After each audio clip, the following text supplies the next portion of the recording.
Please switch off your microphones. So, but only for now. Yeah, only for now. So good afternoon, everybody. I'm Jana Hoffman, Chair of Art and Science Node, and together with ISN Curator, Dr. Karina Wlazo-Malinowska, we are very happy to welcome you to the second day of our delicious workshop. Let's eat chic with CHIC, a part of Art and Science Synergy Program at Plant Biology Europe 2021, and accompanying the virtual exhibition Capture the Futures, the Roots to Root Networks and Beyond, and you are very welcome to visit this exhibition.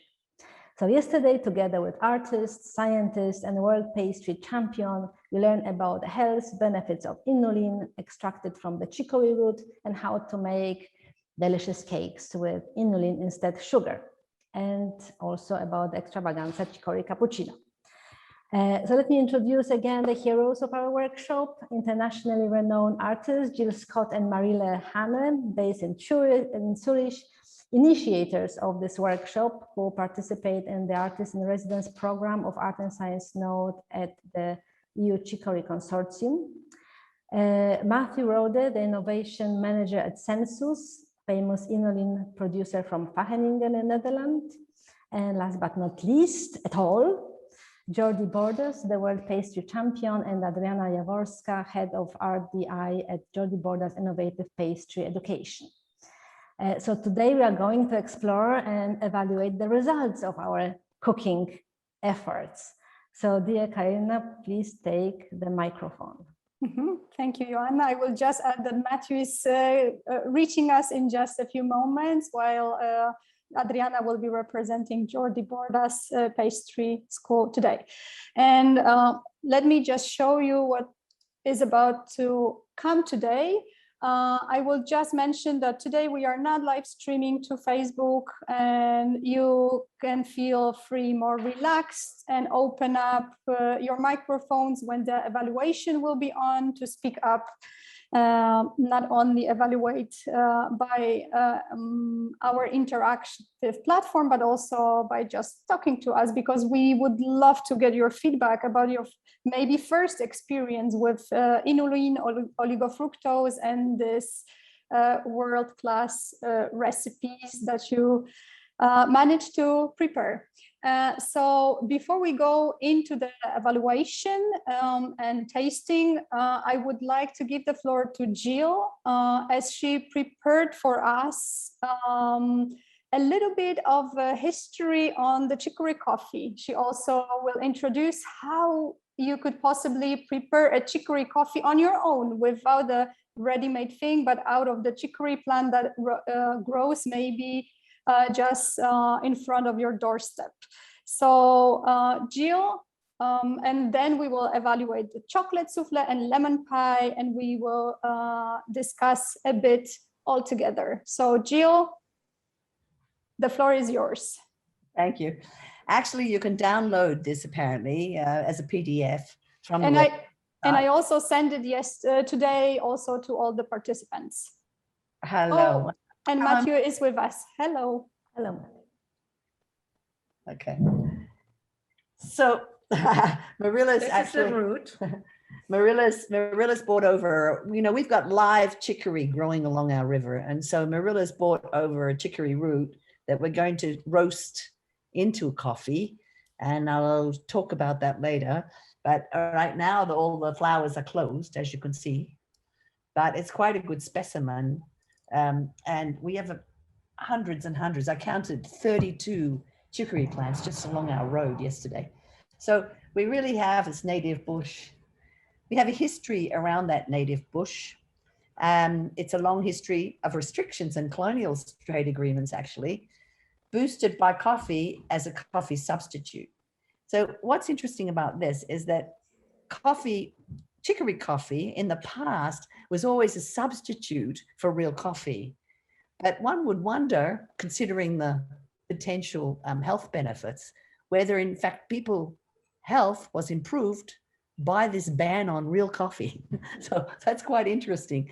So here you have, like in Germany, for example, the coffee was banned by the Prussian Empire as evil. Instead, German beer was promoted, and wild chicory coffee was often used as a substitute. In France, chicory is a coffee substitute. It appeared in France with the continental blockade imposed by Napoleon in 1804 because imported goods would weaken his empire. And coffee and chicory are still often mixed with real coffee in France. In fact, if you go to the northern part of France, you will find that chicory is still used a lot in the mixture with coffee. So that affected how coffee was a substitute from France during the Civil War, because there was a lot of French migrants that imported chicory coffee as a substitute from France during the US Civil War. And they had this new Union blockade resulted in no coffee was available from the southern part of USA or from the South. And so then the French migrants in Louisiana and in that southern part of America imported this coffee, this chicory coffee, and as a substitute. And it's still mixed in the southern part of USA with real coffee. Then during the Great Depression, well, sorry, no money, no coffee. And there was a bad frost in Brazil, plus a lot of a global oil shortage. And it caused the cost of coffee in Germany during the Depression to increase 4 times. So a lot of chicory, booming chicory plantations started to happen in Europe and Great Britain around the Great Depression. So chicory coffee now, let's talk about that. It's considered by many people in the health industry to be the universal substitute for coffee. Go next slide, please. So what we've done is we've done a lot of history. This is a URL that you can look up. It's about the healthy values of wild plants of chicory. And if you move around, if you have a look in this URL, you will find all kinds of benefits from wild chicory in different nationalities all the way around the world. And from India for malaria, for its anti-malarial qualities, for all kinds of toxic and antitoxin remedies. You'll find in many, many different versions in Europe. And of course, if you look at the history of witches in Europe, you will find that chicory coffee was one of the main ingredients they used for healing. So we have an incredible history of this coffee from a wild plant. Next slide, please. So the wild root version is interesting. I just showed you a wild root, and I know you can do this. You can take the wild root, you can perfectly clean it, you can cut the roots into small pieces, and that's to be roughly the same width, so they roast evenly. And then you can dehydrate the coffee in the oven at 100% or 100 degrees for an hour and a half. Then when it's fully dry, you can turn the oven up to 150 and roast it till it's brown and crispy. So we're about to try that. We're novices at it, but I think it's worth trying since we have so much chicory around us. And hopefully we'll get some from Matthew at some point, because when the roots are ready, we could try and make real roasted coffee. And the pieces of chicory should easily break in your fingertips when it's ready. So then you could grind the pieces into a good grinder according to your preferred brewing method. Fine grind it for espresso and much coarser for French press. Maybe you want to move on. Thank you. Next slide. So now we're going to look at how normal milk can be used, but here's our kind of more vegan version. And in the vegan version, you have like ingredients. This is the sort of ingredients you need. You need chicory coffee. And I don't know if you all know about this CHique app. It's called CHique. It's an app that you can buy for your iPhone. It's free. You can scan anything in the health food market, all in the pharmacy, and you can find out exactly the rating quality of the food that you are going to buy or going to eat. So I did this for this provincial coffee. And then I found out that you have incredible amount of potential health benefits from working with the chicory coffee and the oat milk together. So we've got one of these big chicory coffees, and you've got one of the small ones here. So we're going to go ahead and just show you how to mix what we think is the best preparation method for this. So of course, we'll go through one bit at a time. So, and then you can see the ingredients you'll need and the result. So if you want to just go on now, please, for the next slide. Okay, so my best suggestion is to take a tablespoon of chicory coffee, put it into the coffee cup, then add another tablespoon of water, and then mix that together into a paste. So you've got a kind of a paste, not just pour hot water on it, but make a paste out of it. So all the grains in the coffee go smooth. And then boil up your milk, either boil on the stove and whisk it, or you basically use your standard coffee percolator to make steamed milk, and then draw it and then pour it over. Can you go to the next slide, please? So the big trick, and everybody wants to know, is how to make that beautiful pattern on the top. You can do it two ways. You can pour the milk over a curved tablespoon so that it actually runs into particular, and then you can sort of draw the shape, or you can just pour it as a blob, and then you can draw the shape into the blob with a spoon. Or you can basically just move the saucepan up and down until you've made a perfect shape. So I expect that's an experiment. It's the artistic side of making coffee. That's the, what you could call the aesthetic, 100% aesthetic effect that you want on the top.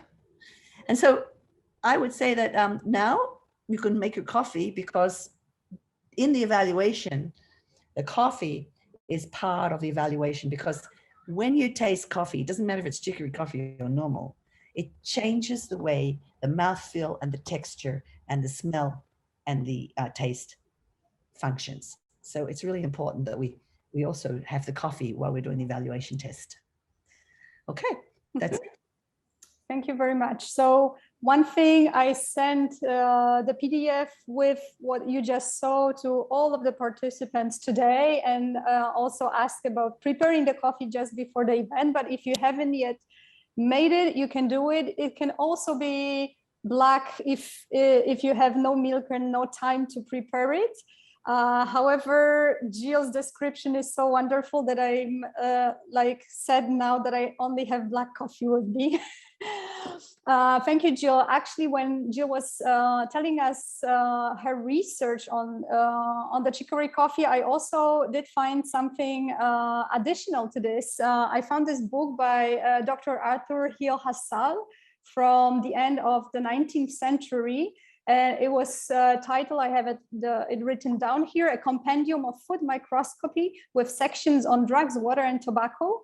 It was about contaminations of various food and adulterants and substitutes. And actually chicory together with burnt sugar was the main adulterant of the coffee, but it was also found in tobacco sold all over London. And what was interesting, that it was also being substituted by other plants like dandelion, beetroot, or ground acorn. So it was not only used as an adulterant, but it was also changed by something else. So now we can move on to our evaluations. I hope that everybody has the coffee ready and made. Before that, I hope that you managed to share with us your cooking efforts on the mood board that I shared with you yesterday. However, if you didn't, you still have time to do it. And you could actually also share the photos when you are making the evaluations. We will just now also push the link to the mood boards again, and we will look at it at the end of the session. So if you have something to share with us as a photo, please go to the chat and you will see the link over there. And so let's now move on to the evaluation. If you use your smartphones or tablets, you can scan the code that you can see right now. You can also get the link that you see on the top. So ahaslides.com/chic02a. This link is also provided in the chat. because it's all interactive and you will use your devices for the evaluation. So I will stay on the slide a bit more, and hopefully everybody will get it. So now let's head on to the evaluation. So yesterday I asked a smart short question to everybody. What is a healthy dessert for you? I would like now us to repeat this. So if you have your devices on, you can now respond. And afterwards, I will show you what the responses were yesterday to see if anything changed.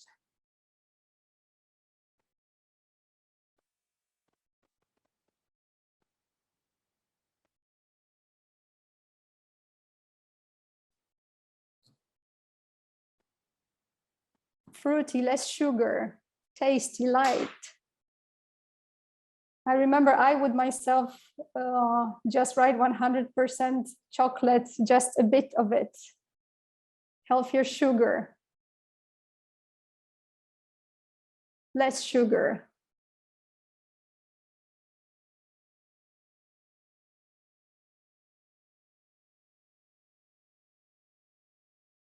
It's also an open comment. If you want to speak up and say something, go ahead. Looking good. I love this. I love this answer. Easy to make at home. I hope our recipes were easy because with those video instructions prepared, I think it was super comprehensive. Less fat, nutritious. So now let's head on to what were your answers yesterday, with natural ingredients. And I go to what happened yesterday. And I think they were actually more or less the same. Adriana, would you dare to comment on the results? Of course, first of all, I was fascinated by the easy to make because that's a very good criterion, but I'm not sure whether it's a proof of how healthy a dessert or a preparation is. However, in general, we can see that there's a lot of things, right, overlapping, and that there's a high association of less fat and less sugar or light with a healthy dessert. But what we are more focused on, and what I was happy actually to find in the answers is the beneficial part, because we always say, like, you can always focus on less, on like extracting things and like, right, like taking something away. But it's more important, it's even more important what you put in. So actually nutrient dense or nutritious or beneficial to your health, or fibers, right? Like these are for us, this is a very good criteria of what a healthy dessert is, because it's not enough just to remove sugars or just to remove fat to have a healthy dessert. It's much more better to remove, let's say, excessive sugar or excessive fat or refined sugars and refined flours, but to substitute them with nutritious and functional ingredients such as fibers, for example. So so that's really something like I think it's important, and I was happy to find that among our answers, I think we can see the change, because yesterday fibers did not appear, but in today's answers they did appear. So this. Go back here. Yeah, fibers are here. Yeah, nutritious, right? Like healthier sugar, right? This is exactly with natural ingredients. We can see that the perception is a little different, right? And yesterday it was more like low sugar, less fat, well, more taste, low fat, and some ingredients, right? Like nuts, honey glazed fruits, like, right, whole foods. That's the equivalent of unrefined, unprocessed flours or sugars. But I think it's nice to see that we've incorporated, since yesterday, we've incorporated fibers into the definition of a healthy dessert. Thank you very much. So let's head on to the evaluation, and we will start with chocolate souffle. I will go briefly, through the instructions. So we will first start with the smell. So we will be evaluating first without eating, then the appearance, the taste, flavor, and mouthfeel properties from the chocolate souffle. And at the end, we would try to taste the chocolate souffle before and after drinking coffee, and we'll see how it alters the taste of it. At the very end, we would suggest that every time you make a tasting, then you take a pause, drink a bit of water.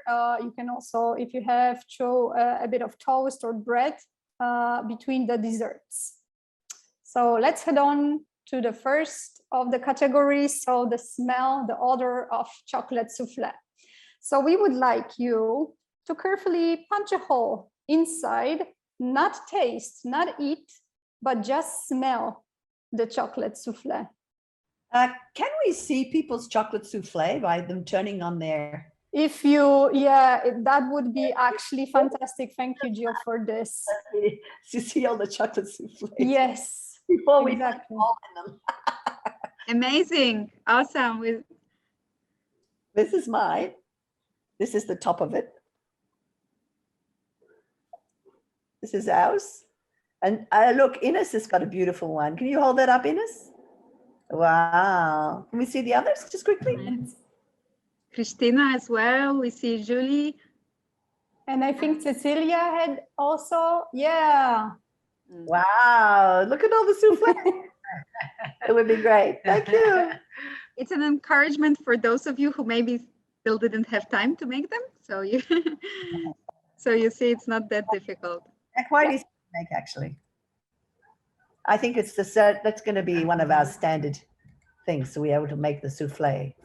Yeah. So now you smelled it, and we would like you to comment on the intensity of the smell. So on your devices, wherever you join the presentation at, you will have a possibility to choose a value between 1 to 7 to grade. How would you grade the intensity of the odor of chocolate souffle?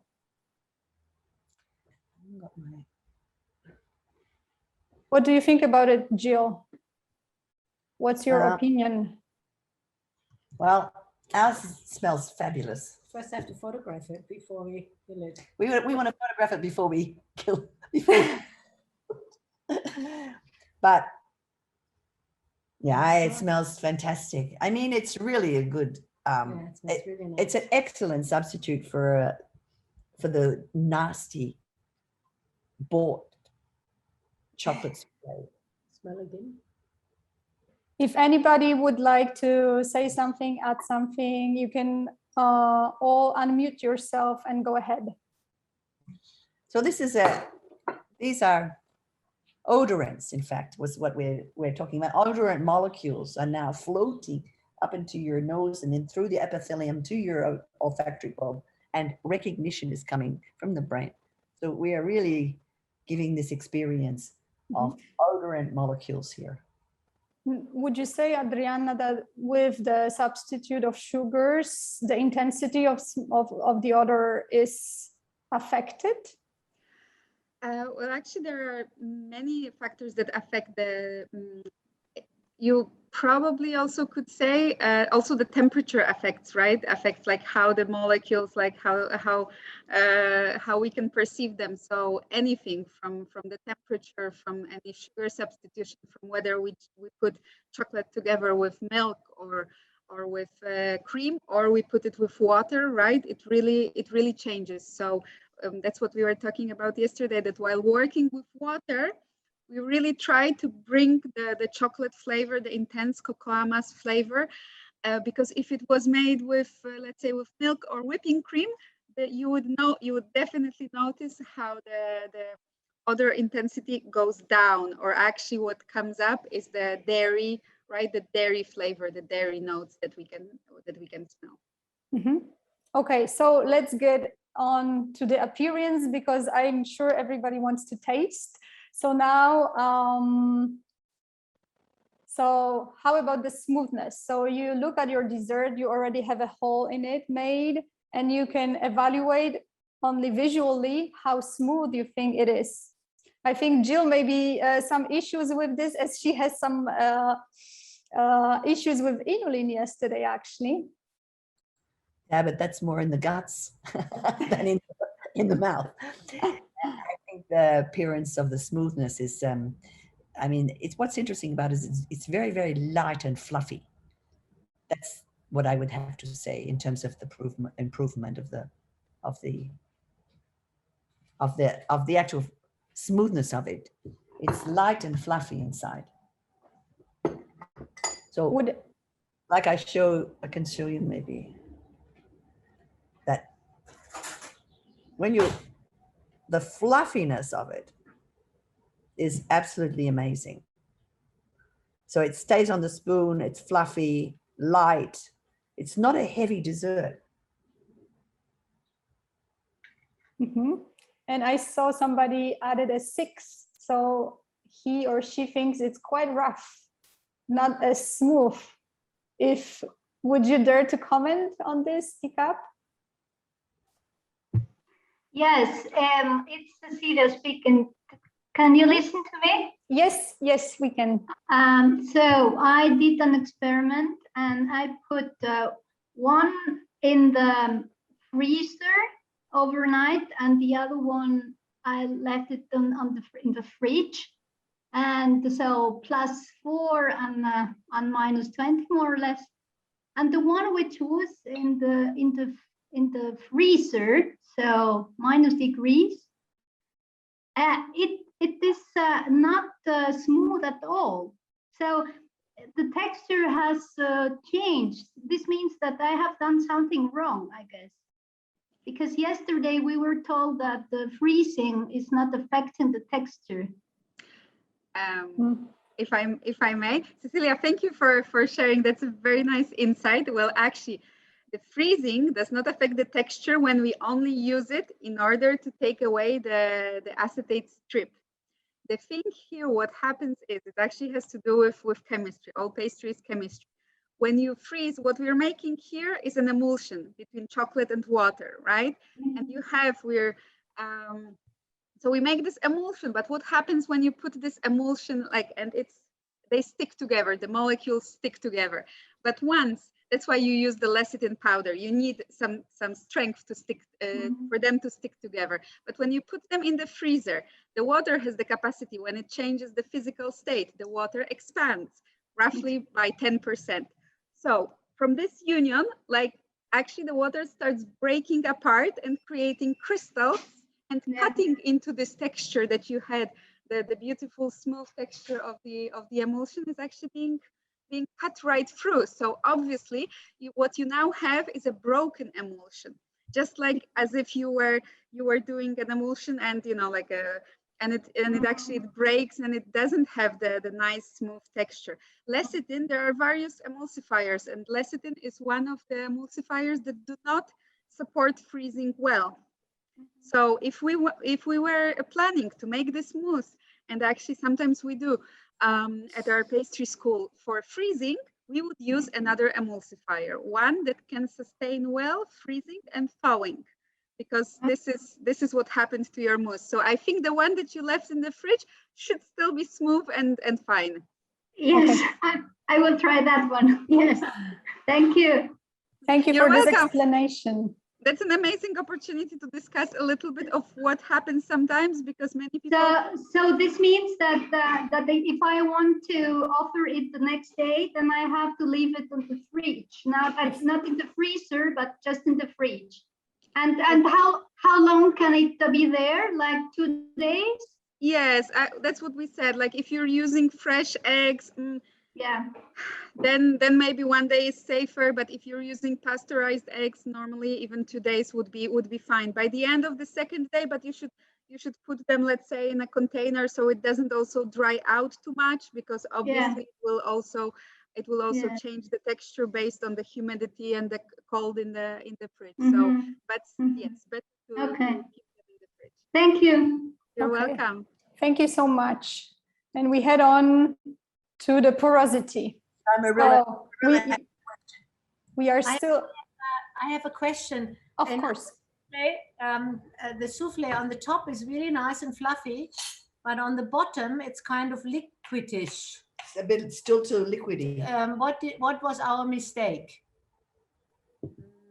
It's hard. Let's say it's like a guess a little bit, right? Without seeing you exactly do the steps, I cannot be 100% sure. But I would say one problem might have been like underbeating the egg whites or like underbeating the meringue. Another could be overbeating the meringue. Like both of them give us the same problem, like the water leakage, which in professional terms is called syneresis, and it just means that that from the meringue structure, because in the end, egg whites are 88% water. So water with sugar makes this beautiful like structure. But then if the structure is too compact, the water starts leaking. Or if it's not, it doesn't have enough body. If it's not thick enough, it also, the water might start leaking out. So that's my, let's say that's my guess. But then there's lots of possibilities, right? The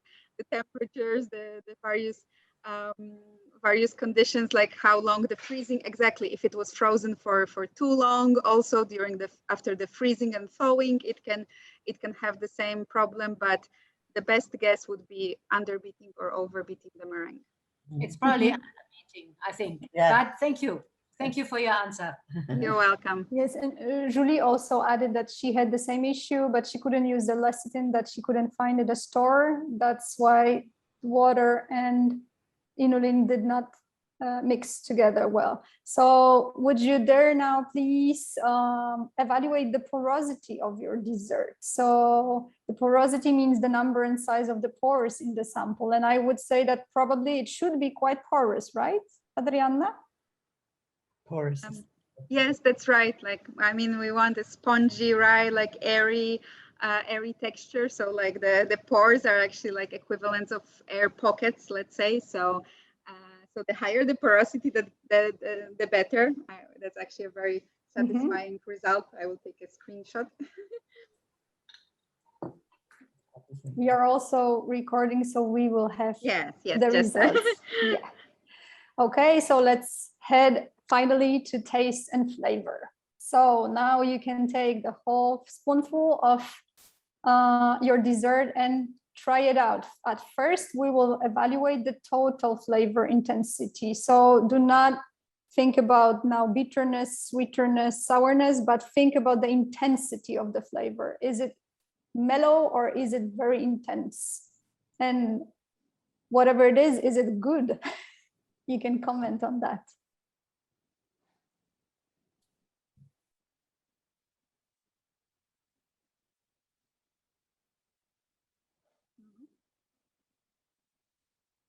Wow.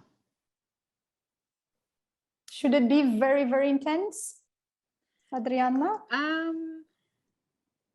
I don't think it should reach 7, right? The extreme, like if we're talking on from 1 to 7 scale. I'm not sure that we were looking for the most intense, right, like flavor ever, but yes, the objective of the dessert was definitely to give an intense chocolate flavor, hence the use of 100% chocolate and not a lower percentage chocolate. Okay, so now if we are all done, I can wait still a bit if somebody else wants to make the evaluation. So we will head on to sweetness. So now try it out and just focus on the sweetness. And that's an interesting question, given that this one is a sugarless dessert, right? Yes, exactly. Would you say it's sweet, not sweet at all, or medium sweet?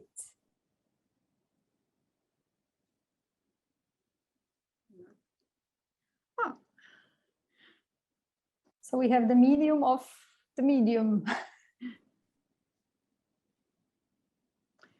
sweetness is a very subjective parameter, and in the end, I'm sure also Matthew could comment about how you how you evaluate sweetness. You basically always compare it to right, like compare it to sugar, like to sucrose, and then like you just go above or below. But also it depends a lot on culture and on your diet in general, your perception of sweetness. So that's also really interesting, because we have people from different countries. So maybe if someone comes from like Middle East or India or some cultures that maybe have a higher preference for sugar, and then if someone from Japan or someone from countries, right, like with lower tolerance for sweetness, let's say, they might find it too sweet even. But I think what we have in the almost in the middle, 3.8, it's actually pretty nice, because it means that maybe for some of you on the left, we can see it on the scale. For some of you, it wasn't sweet enough, and that's good. You can, as we said yesterday, as Jordi explained, you can substitute oligofructose for coconut sugar, and you will double the sweetness. But if you are satisfied with the sweetness, because very sweet is also maybe it's not what we're looking for, right? It's not the objective to be very sweet. So the middle actually would be, for me, would be an optimum sweetness level for this dessert. Okay, great. Thank you very much. If somebody wants to make a comment on this, go ahead. If not, we'll head on to sourness. So you can taste the chocolate souffle one more time. Just do not finish it yet. And try to evaluate the sourness intensity. Do you find it not sour at all or very sour? It's also a quality or characteristics of chocolate, right? Yes, some chocolates can have this high acidity. Of course, it all depends on the roasting of cocoa beans, on the profile of the chocolate, on the many factors. But in this case, we would agree that it's not 100% chocolate. The cocoa mass is not the most acidic. It's not such a strongly acidic ingredient. So, and it was covered by even if there were some sourness, it's covered by the sugar, by the sweetness, by oligofructose actually. So actually that would some people did indicate that it's very well leaning more towards sour, which is interesting. Something between 4 and 5, right? Yes. Okay. So let's. But this one is interesting because I think here maybe the perception, right? Like there. We can go back. Yeah. No, and maybe it was me, probably at least one of them, and maybe I'm mistaking sour and bitterness. But to be honest, I'm not the biggest fan of chocolate, and chocolate mousse is definitely not my favorite dessert. But I think that this chocolate mousse can balance the chocolate flavor and the sugar in a very nice way. So it's not like too sugary to hide the chocolate taste, but it's not too sour, too bitter. Maybe I cannot distinguish the two concepts. To hide to be difficult to overpower it, right? For me that I'm not a big fan of chocolate. So yeah, I think it's a very nice dessert. Thank you for this clarification and especially for the comment. We're really happy you like it. And as we said, if some of you find it too acidic, for example, you can still adjust the sweetness by substituting some part or all of it with coconut sugar, for example. Exactly. So we head now to bitterness, which relates to relates not to the acidity, but to the taste that you have in coffee, for example.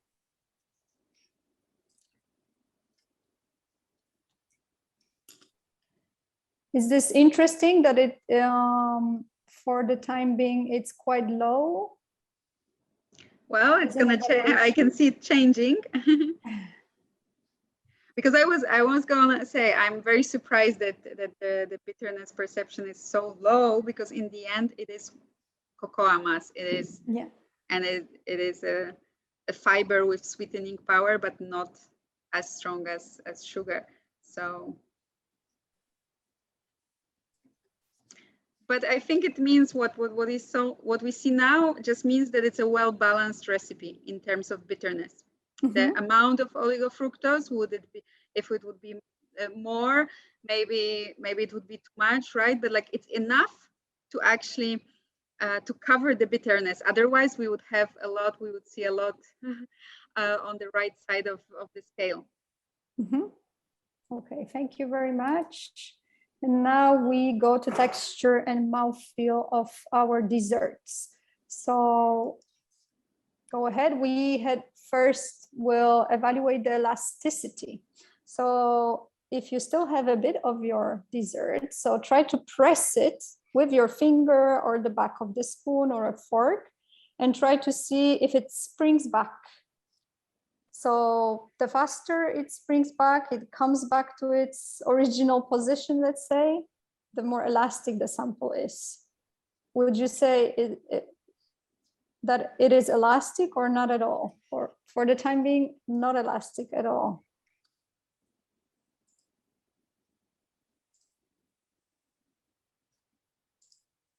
What do you think, Jill?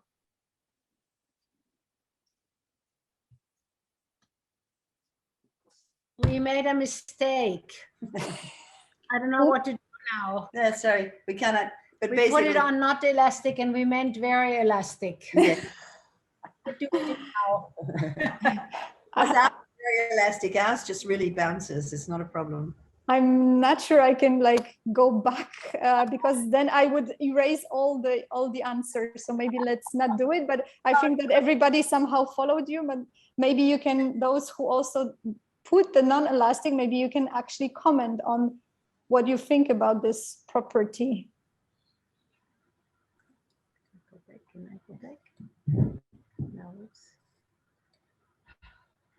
Does anybody have a comment? Well, it's very elastic. It's very good. Okay, I'll switch off again. And I assume that it's the more elastic it is, the better, right?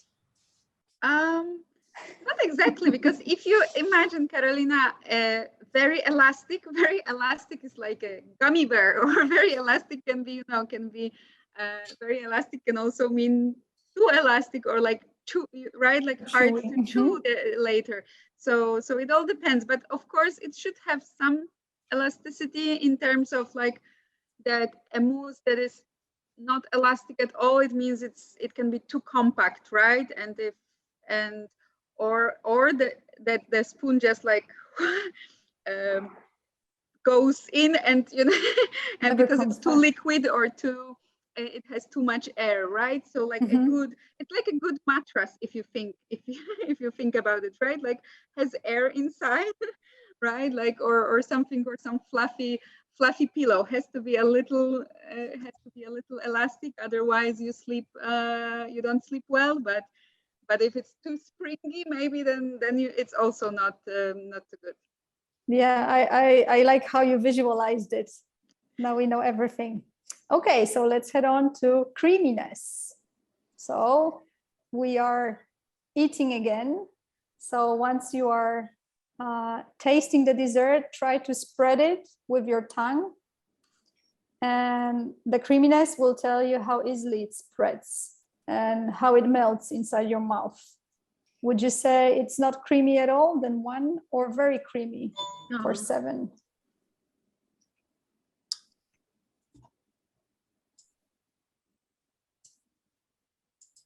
So all our samples are quite creamy, I would say, which is good. Definitely. Which is what we are looking for. You cannot go for a chocolate dessert and not look for creaminess. That's like it would be an antithesis of chocolate. I don't know if you ever stop to think about like why is chocolate associated with creaminess that much. Actually, there's a lot of factors. I'm fascinated, and I'm sure Jill, maybe we can have a conversation on that one day as well, like about the perception, right, of different textures. And for example, the creaminess is associated also with colors. White and creamy colors are associated as being more creamy, but it's always associated with chocolate or butter. And this comes from the fact that chocolate melts in our mouth around, the cocoa butter has a melting point of 35 degrees. So this actually means that like the moment you put it in your mouth, it starts melting, not before, and it doesn't require a lot of energy, right? A lot of chewing to start melting. So this is like the perfect setting for the perception of creaminess. Okay, thank you so much. I love your explanations. They are so comprehensive. I'd like to say something about the taste buds. You know, the tongue used to be divided in particular, you know, the old-fashioned idea about taste buds in the tongue was that like texture and creaminess particularly was a certain part of the tongue. Fat, bitter, sweet, sour were all different parts of the tongue. But actually that's all completely been disproven. The taste buds for all the sensors, for all the attributes, are evenly distributed almost over the whole tongue. So this is something that's been is a whole new, like since maybe 10, 15 years, that's been the discovery. Thank you so much, Jill. That's totally true. And also, Matthew, I saw you putting your camera, and I wanted to say also, please do not hesitate to interrupt me if I'm saying something, you know, that it's not 100% correct, or if you'd like to add. No, it's very correct. It is very correct. But what I would like to add is that it's maybe to get the feeling for all the people that now made these products, that you have exchanged an extremely important ingredient that makes up for sweetness, that makes the creaminess, that makes the springiness. So all these characteristics. I mean, maybe you see sugar as a sweetener, but sugar is so much more. It's also a builder, a structure builder, and all these characteristics that we now are asking are also based on the properties of sugar. And you just remove the sugar, replace that with another ingredient, and of course this time it is inulin and oligofructose. And I want you to grasp the feeling that it is really amazing that you are able to get all these properties of sugar with another ingredient just by replacing it and just getting, let's say, the initial. And that is of course absolutely the quality of Jordi, that he made these recipes in such a way that the initial perception, all these perceptions are as a full sugar product. But please get your head around this. You just replaced an increase and very important ingredient that makes all these properties just by another one. A very important comment, Matthew. Yes. Thank you so much.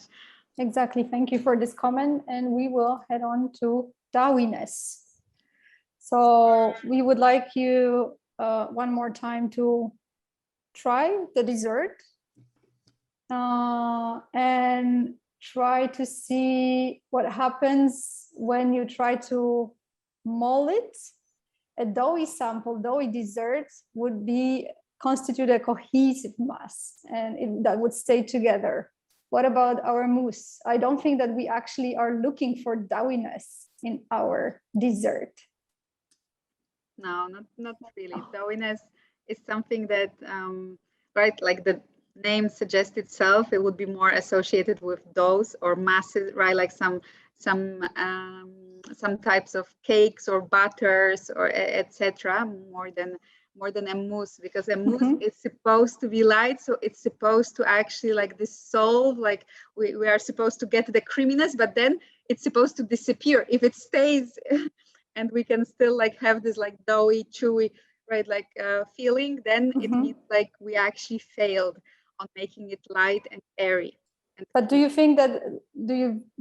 envision such situation with this specific dessert, that it may ever happen that it stays, it doesn't melt, and it's somehow doughy? of course, once we, I really enjoyed and appreciate so much Matthew's comment, because pastry right now, the pastry world is like a quest for substitution for all ingredient substitutions, right? We are on the quest to substitute sugar. We are on the quest to substitute eggs for vegan pastry. We are on the quest to substitute gelatin. And the same happens, for example, if we made this mousse, this souffle vegan and couldn't use eggs, this mousse, like already this, for example, like makes a change, right? Like, and already, and for example, imagining it if it was actually a mousse, not a different mousse also made with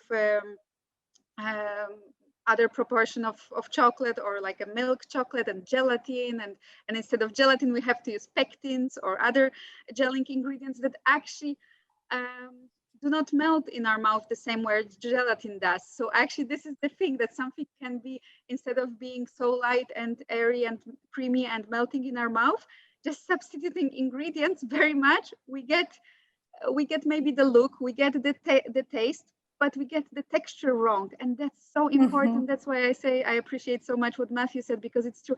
The elasticity, the structure, all this, not just the sweetness. It's not just that the problem with substituting ingredients, it's not about taste, it's about how do you get similar taste or the same taste while keeping the same texture. So if we had here dowiness, it would just mean like we keep to really working on this recipe, because we failed on the airy, on the right on the parameter that we were going for. So and that's why sorry, that's why you said, like you said yesterday, sometimes it takes weeks or even months to explore and make a recipe.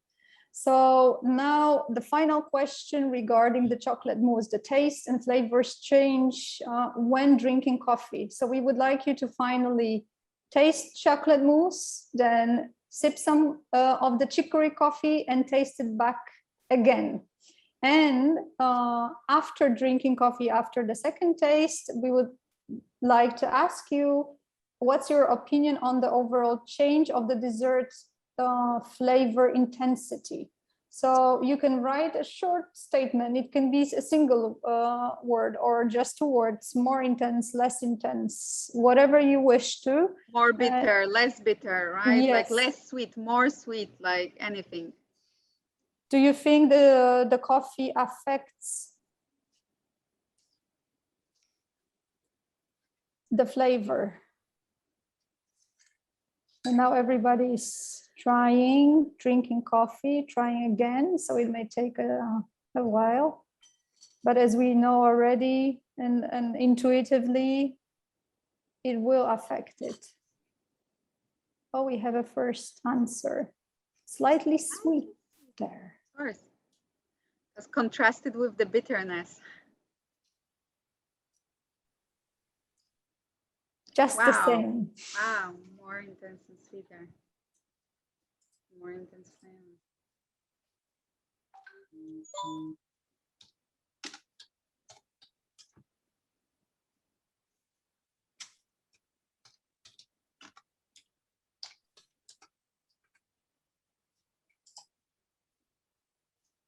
Less bitter.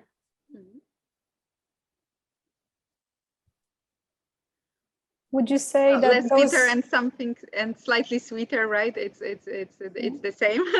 So we're all going towards. So one person answered just the same, and 2 comments were on, where 3 comments were regarding intensity of flavor, right? More intense, more intense, more intense. But then all the other, 3 other people do agree that it's actually have contrasted with the bitterness of coffee, right? The sweetness comes up, like it's more, the perception of sweetness changes. Okay, thank you.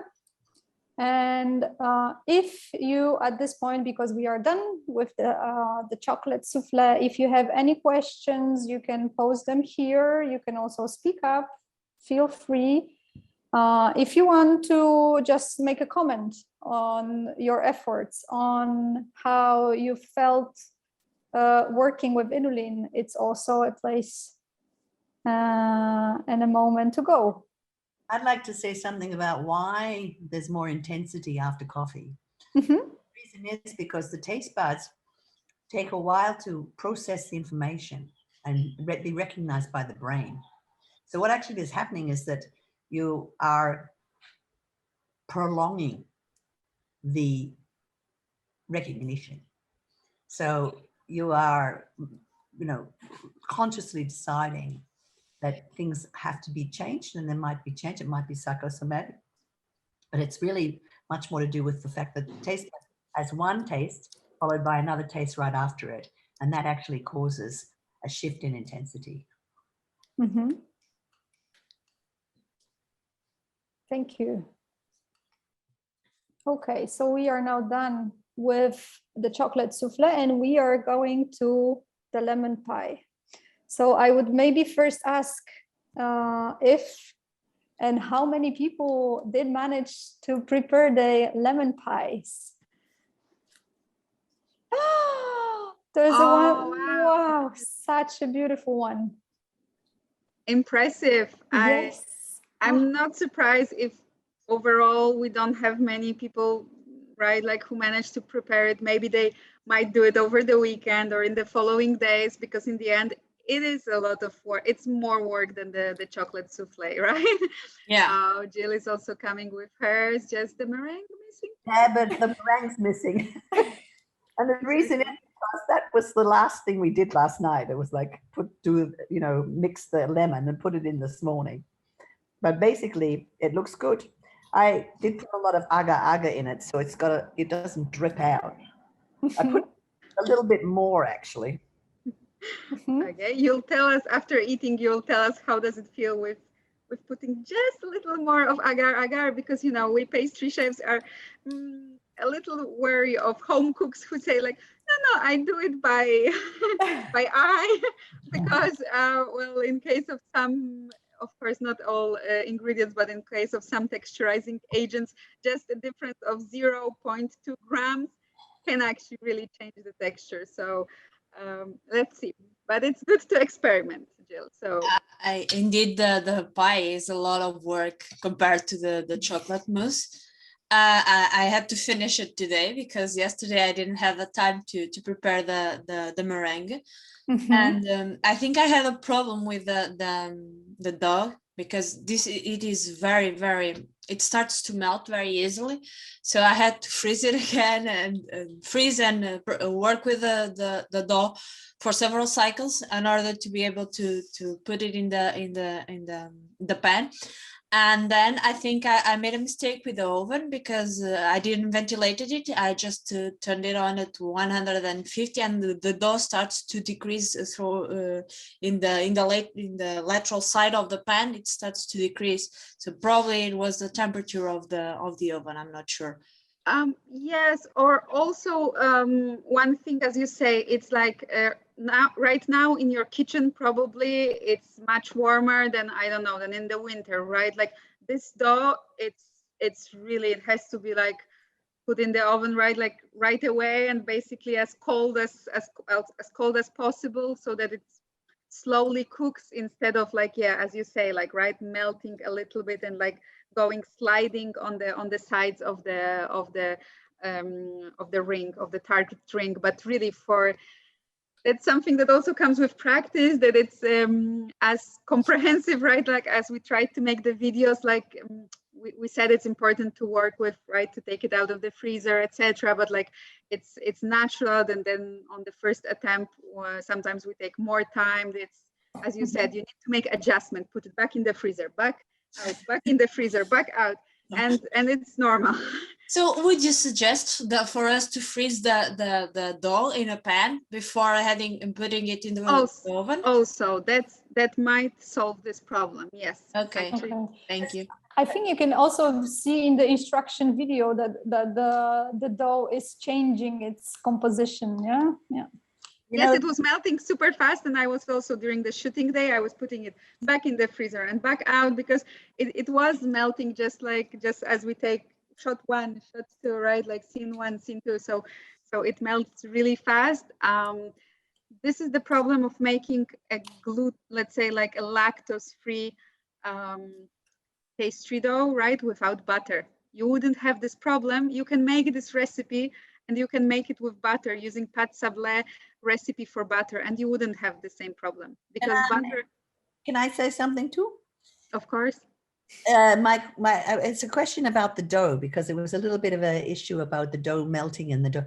The thing is that, you know, I used to make ceramics, and I think you need to get your hands in that dough. I think you need to kind of mold it and mix it because with a mixer, it gets stuck, you know, it maybe doesn't work properly.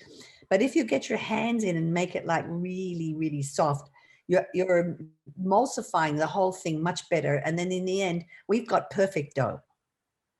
So I think the situation is that you really must, you know, wash your hands and put them in there so that you really can get the dough in a much better shape and form. I like your contribution.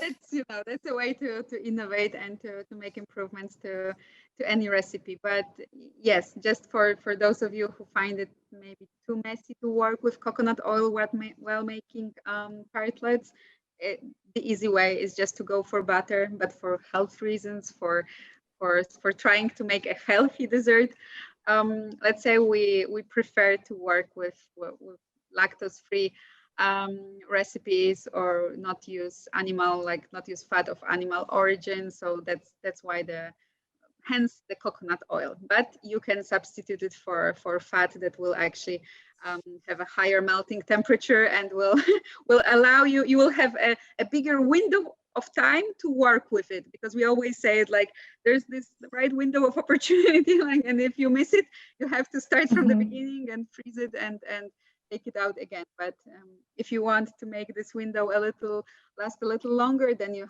need to switch the fat. Mm-hmm. Okay, so with the lemon pie, we have much less questions about the evaluation, mainly regarding the change of the tastes while drinking, before and after drinking coffee. So I will head on to the first, which is the smell actually, and its change due to the coffee intake. So if you could please take your lemon pie and try to smell it, and then after drinking coffee, smell it one more time, and just make this short comment on the smell after you of the smell change after you drink coffee. And there's a place to put some short comments, and I believe we have 2 participants evaluating. So 3, Marille, Jill, and Ines. Actually, Jill and Marille, you can actually respond twice, each for you. Desislava is also saying that she made it too. Great. Awesome. And while you're evaluating, I might just take the opportunity to comment on Cecilia's question, because she said that it was hard for her to dissolve the lecithin granules in water. And in the video, it looked like powder, not granules, but she only found granules. That's true. It's actually easier to buy and find granules. That's why we said like you can switch powder for granules, but powder does have higher solubility in water. Granules have less solubility in water. They have higher solubility in oil. So depending on which recipe are we talking about, if we're still talking about, for example, the lemon creamy, where we also use the lecithin powders, well, sometimes it's just like you have to just like give it a couple of moments, right? Like with the hand blender, then clean the hand blender and try again, and in the end it will emulsify. But it's definitely true that lecithin granules are not as easy to work with as lecithin powder. So, but lecithin powder is harder to obtain. So that's the problem of making this recipe adapted to the needs, right, of home cooks. So can you try to crush them first into a powder or not? We used a pestle and mortar first to crush granules in a mortar, And then Mhm. it makes it much more fine, and then it dissolves much faster in the water. Oh, great. Thank you. Oh, and the answers are quite interesting. So we have a more intense smell after the drinking coffee and less intense after the coffee. Well, what were your answers, Jill and Marilla? More intense. We were more intense because More intense. because More intense. I guess it's because of the change is so drastic between the smell of the coffee, particularly because the smell of the coffee. Yes, but the smell of the coffee goes also into the nose, and then you have one predominant, and then it changes into another one, and it's such a fast change that I think the epithelium is just like blasted with a new sensation. Desislava, do you think, because it was you that commented that the smell is less intense? You can comment in the chat also if you want to. Yes, it was me. I don't know why, I cannot smell the lemon after I drank the coffee. But before I drank it, it was very intense, the smell.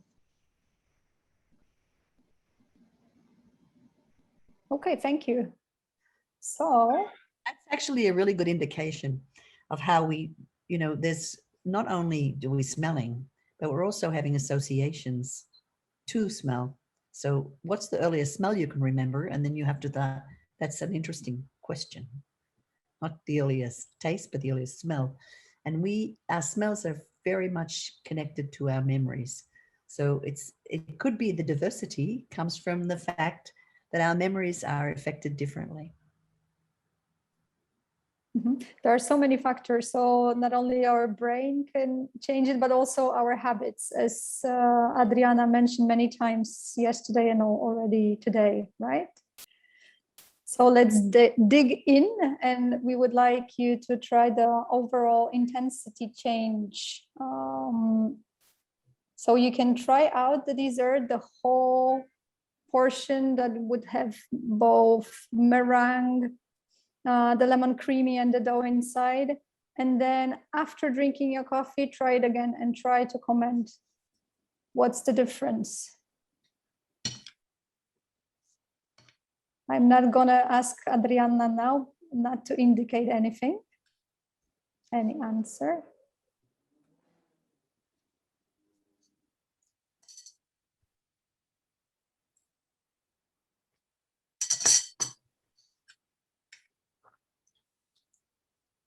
This is a little bit problematic, this question, because it's actually the lemon pie, the dough, and the meringue are all very different, but an overall intensity of the whole things is hard to, We could say even overall flavor, right? How the flavor changes, or our perception of the flavor. For example, like intensity is one thing, but it's really maybe difficult concept to grasp, and we can say, okay, it became yes, like right, like we notice the sweetness much less, or the sourness has disappeared because of after drinking coffee. So any sort of comment would be appropriate here. It's just about our perception of taste and flavor. And it's very subjective.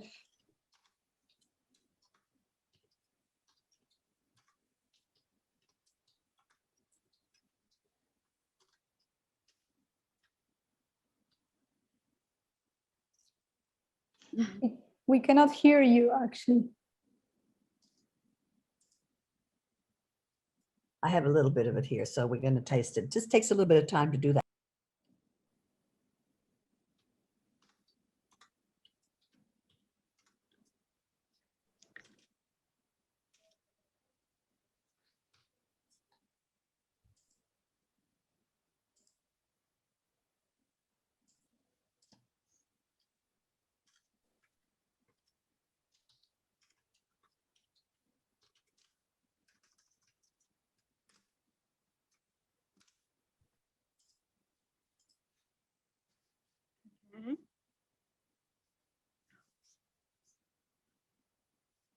Okay, it's very interesting comment. Like what, right? What sticks out more? What is more present before and after drinking coffee? Mhm.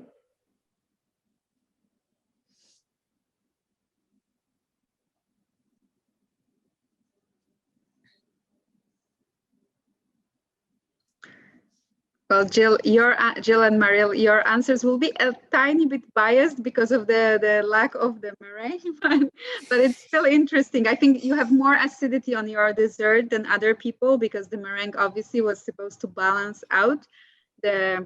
And also, Jill, one very important question: the perception of sweetness changes a lot depending on the gelling agent and the concentration of the gelling agent. So whether you use more or less, you get more. You can get more or less of this sourness.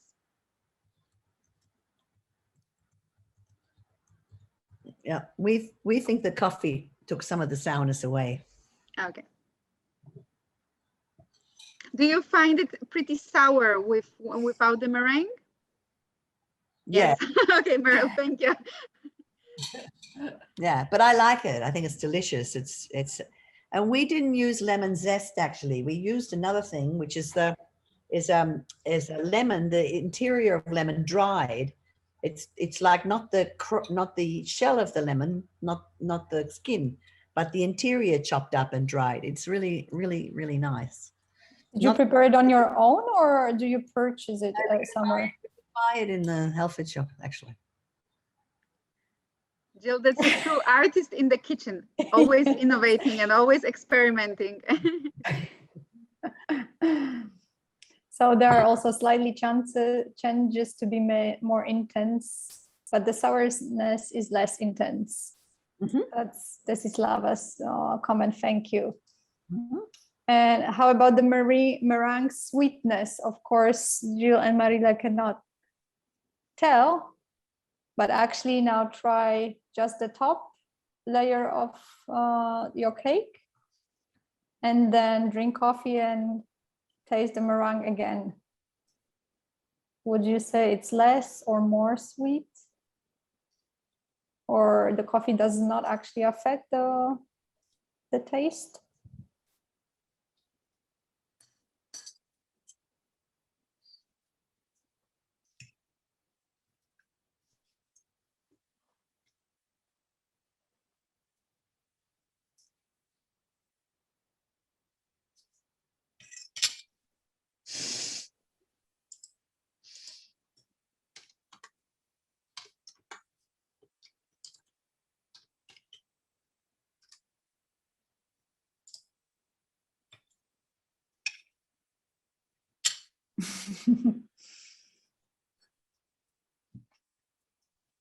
So actually coffee here did not make a big difference.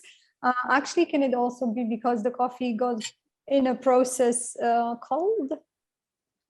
Would you say the hot coffee would make a bigger difference to the taste? The hot coffee would clean off the tongue much faster. Okay. So thank you for this. And the lemon cream sourness. So again, the same thing, but now Jill and Marilla can actually evaluate because we are focusing on the lemon cream or lemon creamy.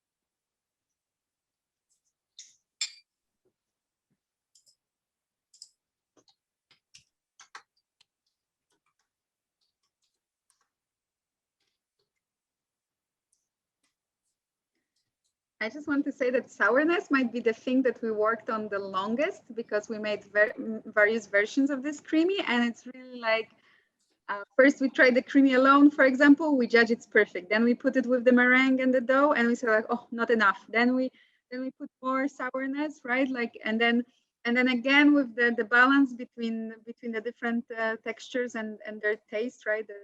The different layers, like it's just like so delicate to have enough sourness, but not it be overpowering.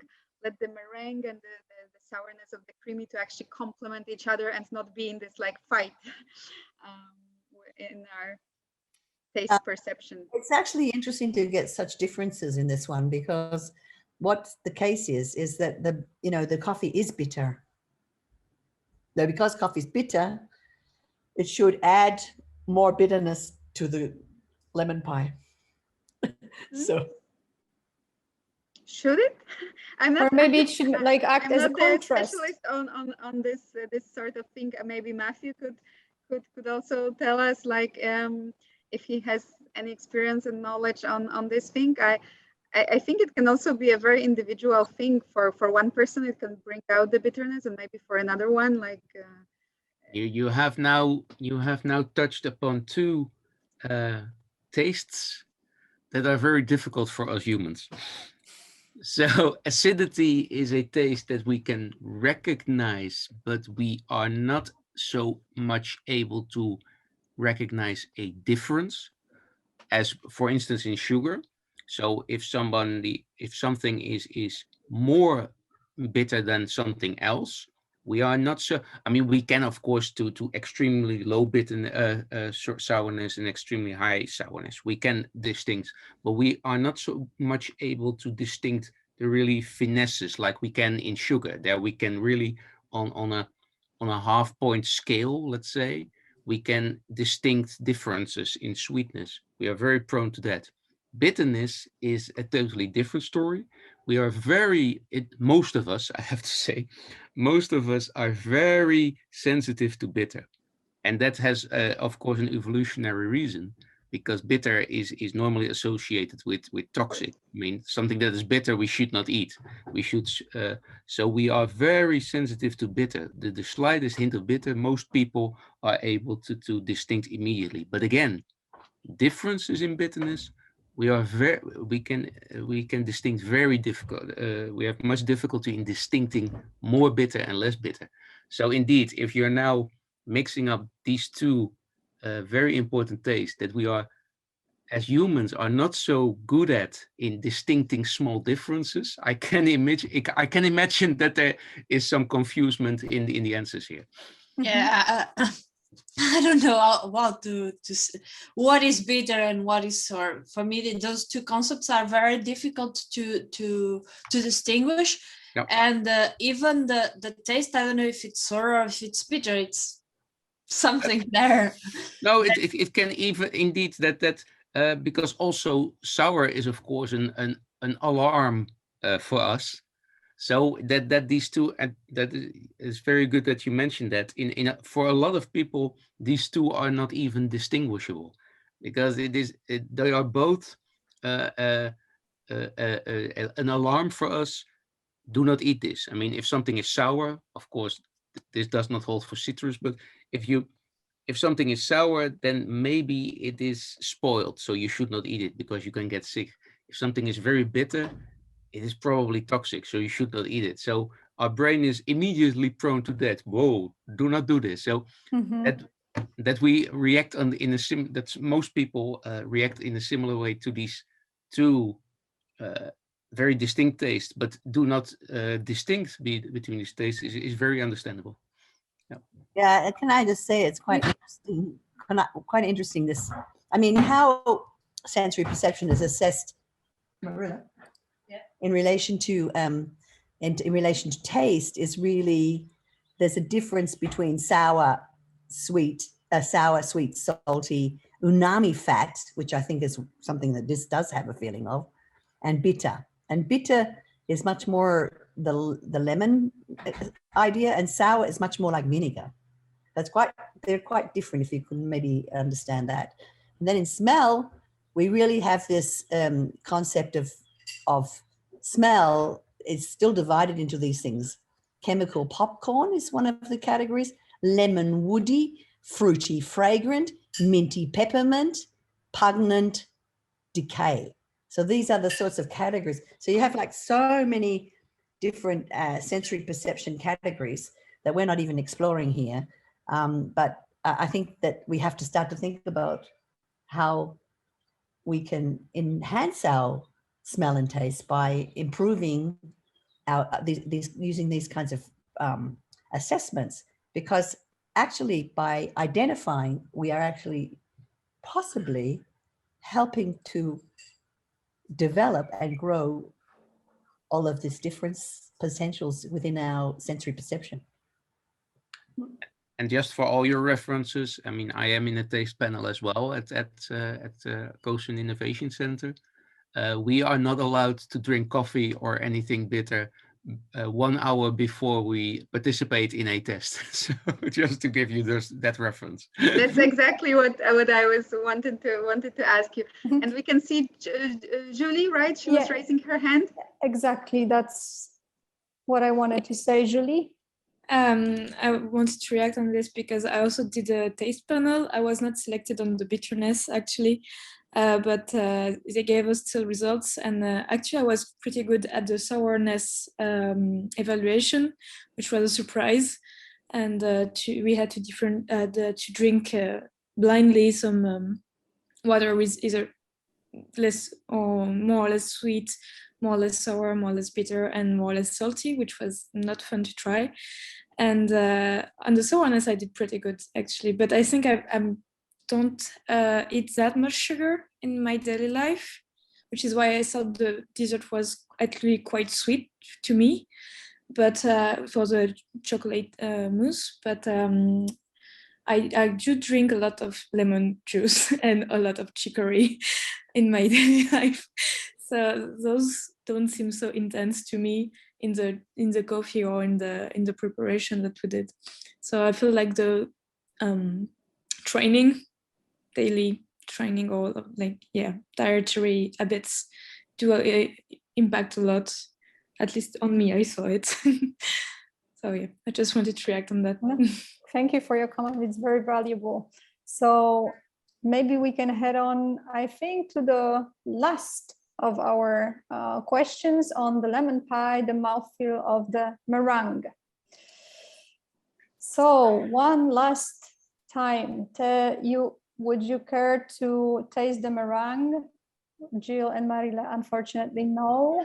And can you relate it somehow to the other meringues that you have ever tasted, if you ever did? I think you should really think about the classic. I think every country has a version. I know French have, right, like tarte au citron. Then you have the lemon pie in the United States or in Great Britain. I think, and very often it's accompanied with a meringue. Most often with the Italian meringue, which is a cooked meringue, so it has more body, more viscosity. Actually, so if you can remember eating that dessert, right, like with this meringue that is not as light as let's say it shouldn't be as light as the mousse, as the chocolate souffle, right? It should have a little more body to it, like as if it was a cooked meringue, but it's not. That's the beauty of working with inulin here. Mm-hmm. And you don't have to relate to other meringues. You can only describe your experience. Do you like this meringue made with inulin?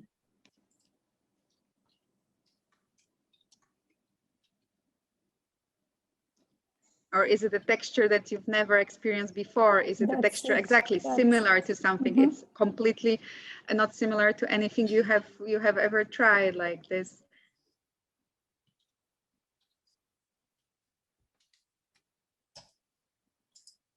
And I have to unhide, dense, soft, and creamy. Exactly as it should, as it should be. Then, of course, if it's because of the density, right? Like we don't. we have to be careful about the balance of how much of it we put on top of our dessert, right? Because if there's too much, then maybe we get tired while eating it. But yes, an Italian meringue, or in this case, our inulin oligofructose meringue, should be dense so that there's no water leaking out of it, right? It has to keep the shape. It has to keep its texture, structure. Mm-hmm. Mm-hmm. I don't have experience with other meringues, so I cannot compare it, but this is my answer. And I really think this is dense, and I relate with what you said, that we need to balance, because I do not like to trash things, so I decided to put all the meringue that I had on top of the pie. And I feel that, and to be honest, I feel that the ciders are better balanced than the middle that has a lot of meringue on top of it. Of course, that would be the case. I actually, when you were showing us, I wanted to say like, oh wow, that's a very like generous portion of a meringue. But I understand sometimes we feel bad, right? Like that there's some meringue left over. You know why meringue recipes are usually we give quantities for a bigger like quantity in a recipe, because it's hard to be a very small amount of egg whites in a big bowl. It's like if you start like in a bowl with 80 grams of egg whites, it's really hard, and the whisk is like making lots of noise and not really foaming. So usually there's a certain disproportion of in that case. So usually the recipe is for more, right? Like 2 tarts or more in order to use that meringue. And is it standard or natural for the meringue to be creamy? I would always have a feeling of, or like memory of, maybe soft, tender, dense, yes, but not necessarily creamy for the meringue. Well, again, that's something that inulin brings to the mix. You know, it's really, it allows us to, the one of the amazing things about inulin is that it mimics a little bit like fat. So the creaminess, right, is always or almost always associated with something, with any fatty ingredient. And fibers have this amazing quality of trying to like giving us this sensation of creaminess without being fat. So this is the beauty of working with inulin, that we can have both soft, right, or both soft, creamy, dense, and all at once. Yes, thank you so much. So we are finished with our evaluation. Thank you so much for staying with us. Thank you for performing the evaluation. I would like to ask Jill one thing, because this evaluation served a few purposes, one being simply enlarging our perception towards how actually the taste invest the whole sensory apparatus in eating. And do you also find such evaluation valuable for your artistic practice? Well, yes, and why? Okay. How? Well, yes, because, you know, there's a part of the aftertaste piece that's not finished yet. We couldn't do it because of COVID. Each molecule has holes in the top of it, and there would be a smell embedded in each molecule of the aftertaste. So the question is, you know, we couldn't do it because everybody's smelling, you know, but maybe if there was no COVID, we would actually be able to do, and I found, do this sort of idea where we build small sacks of smells that can actually also be in the molecules. And I looked into how to do that. I went to a smell exhibition in Bern one day, and they told me that they found a trick. And the trick is to take lava from volcano, which you can buy for the garden and stuff. It's actually, you know, it's sort of packaged because it's used as a garden aspect. And then that lava you can put into sacks, and you can drop smell oil onto that lava, and it will retain the smell. I will stay for up to about 3 years in that lava. So this to me was really interesting, to how to figure out a way that you could make an installation where the smells would last for 3 years. That's kind of interesting idea. And they did a lot of experiments until they found that solution, which I think is really interesting. interesting one. And did they say that it's also due to all the holes inside, so the lava is the porous. ingredients would stay there? Yeah. Yeah, the lava's porous, and the Yeah. holes in the rocks just keep the smell intact. So this Yeah. was very interesting to me. And then we did, Marilla and I, we went on a trip once to the perfumeries in southern France to try to find people in Grasse, to find people who are called by them the nose. These are people who are only smell perfume and are only employed in the world. There's about 30 of them, the top smell nose people in the world. And only work an hour a day. Yeah, they didn't work an hour a day, and then they of course have to not drink coffee beforehand either. So basically their only job is to go around the perfumeries all over the world and smell perfumes, and they are so used to smelling those perfumes that they can identify up to 15 to 20 different ingredients in one perfume bottle. So this is the sort of, I mean, smell, we need to practice our smell in order to become better at it. Mm-hmm. And we are using smells because we're covering up the smells with other smells. Like, for example, we're covering up the smells of a human body very much with underarm deodorant and all those things. We are causing our smell a level of depreciation to occur. So we don't have the variety of smells that we should have. And smell, you know, is really important. It's important for memory, for childhood memory, for all kinds of safety issues. So we need to work on more on smell identity. I would suggest also to get acquainted with the art of Cicel Tolas. She's a Berlin-based artist that is a smell artist, actually. Yeah, so at the end. It's very interesting. At the end, I would like to just head on to our mood board. I will refresh it. If you didn't get a chance, there are some new photos I can see. Of our degustatory time of the chocolate souffle. If somebody wants to speak up and to say who this one is, that would be nice. It was me. I did put the picture.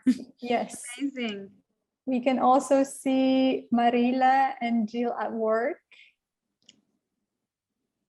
And we will actually keep this mood board open. If you ever want to add your photos to it, it's here. There are the two photos of Cecilia that I added them today, and we have also all our great samples provided by Matthew and Sensus and the CHICque coffee.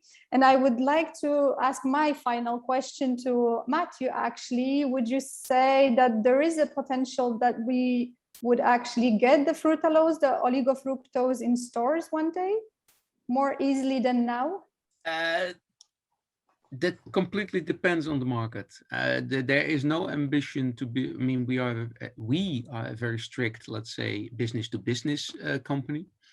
And it takes much more than just opening a shop to be a business to consumer company. So that is really a leap. And I know for a fact that also our competitors are not moving in that direction. But yeah, it would of course be a great addition for people in the supermarket to enable them to reduce in sugar and have still a great taste and still great tasting products.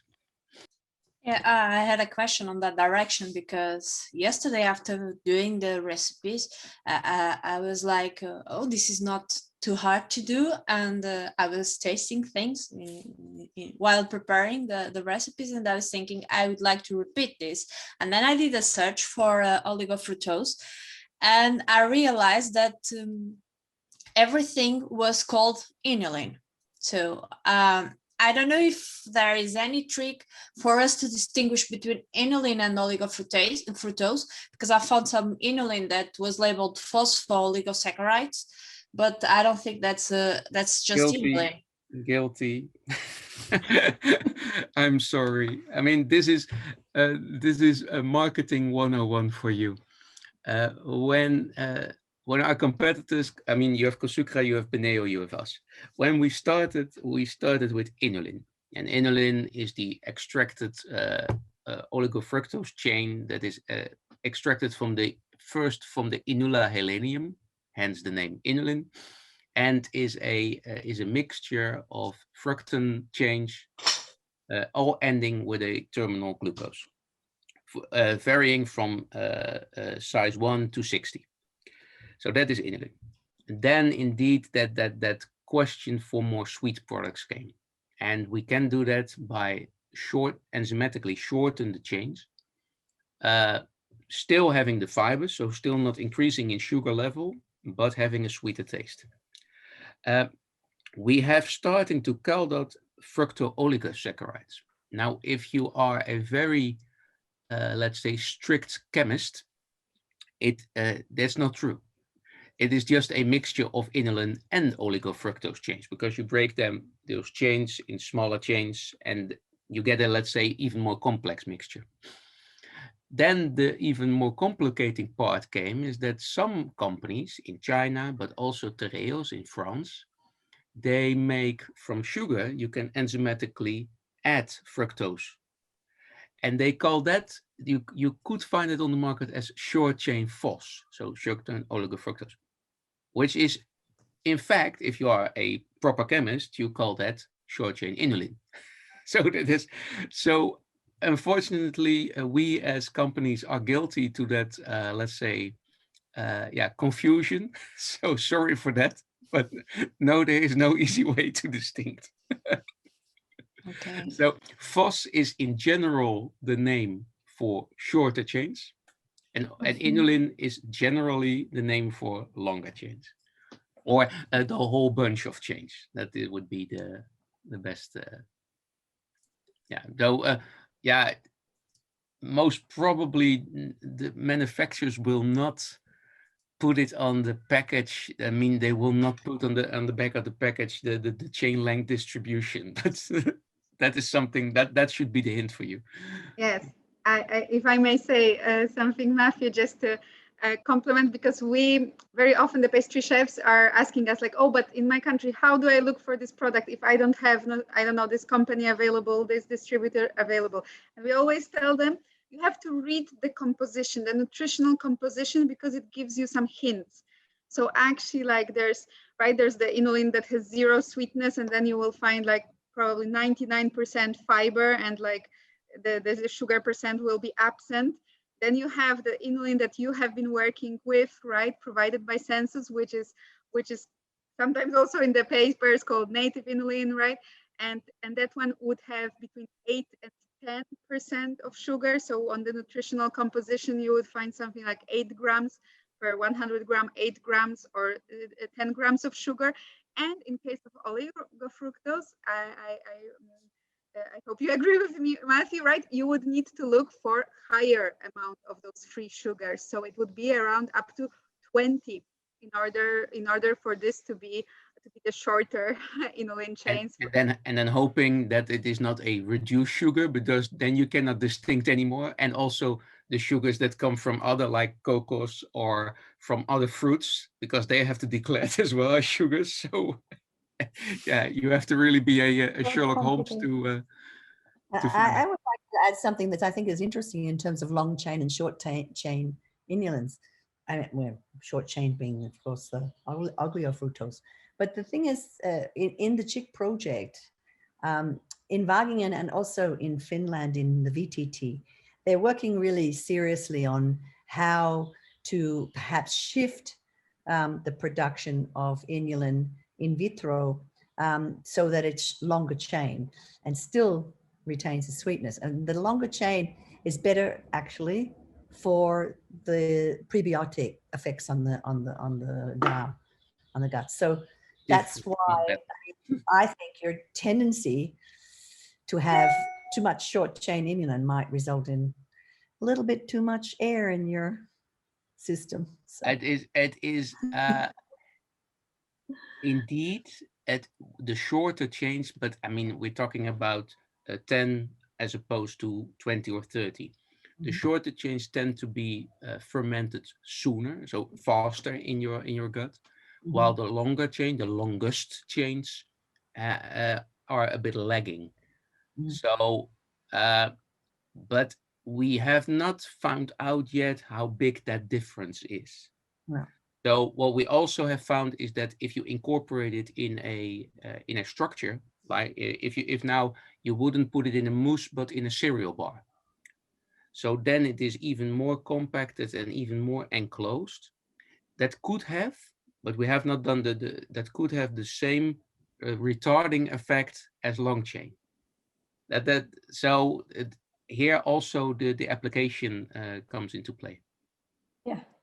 So maybe in 2022, when we will be inviting everybody to the final CHIC exhibition, when the aftertaste hopefully will be viewed physically, we can actually try to work out maybe an inulin oligofructose based chocolate bar or something as the new element to our exhibition.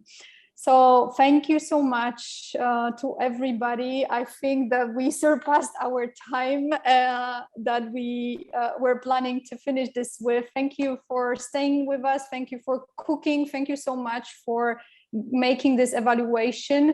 We will actually forward you to those who didn't have time to make the recipes, if you ever want to do them.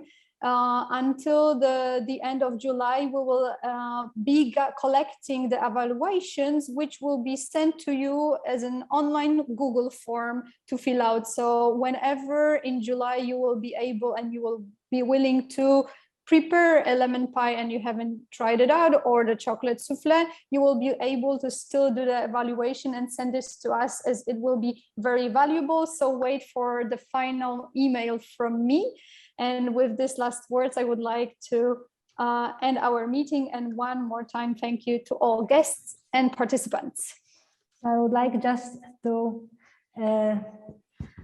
make this kind of the last said words to say goodbye.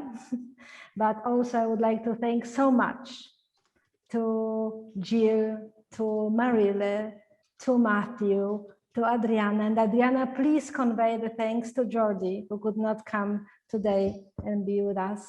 And of course to Carolina, for these 2 very intensive and exciting days of workshop, for sharing your knowledge and passions, and for the hard work preparing these 2 days, this workshop.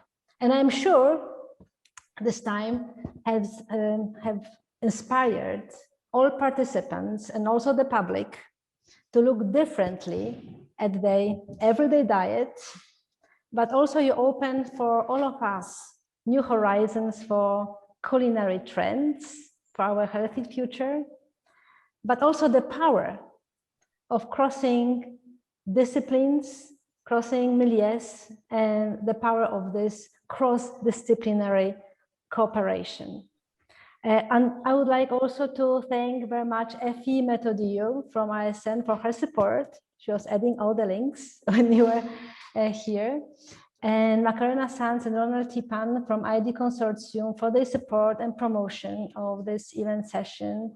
And also Sensus for providing the ingredients to you, and Chico Not Coffee for the delicious chicory coffee used for artistic cappuccino. And special thanks go to all of you who participated actively in this workshop and took the culinary challenge. Definitely you captured the futures.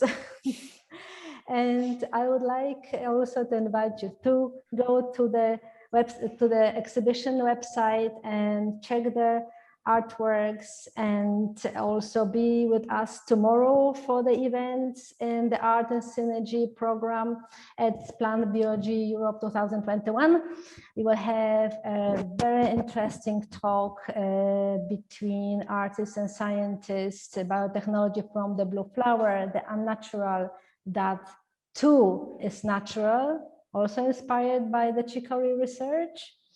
And we will end, in fact, the whole PBE Congress with the inspiring webinar and panel discussion about the future of interdisciplinary education, future of STEAM education, bridging science, technology, education, art, and engineering, art, and mathematics, so it's STEAM. And the role of art in this interdisciplinary educational changes and trends. So stay with us for next 2 days, and thank you again for participating, for your engagement. And I wish you good luck with all the cooking endeavors, and I hope to see you also in the future at our next meetings and workshops. Thank you.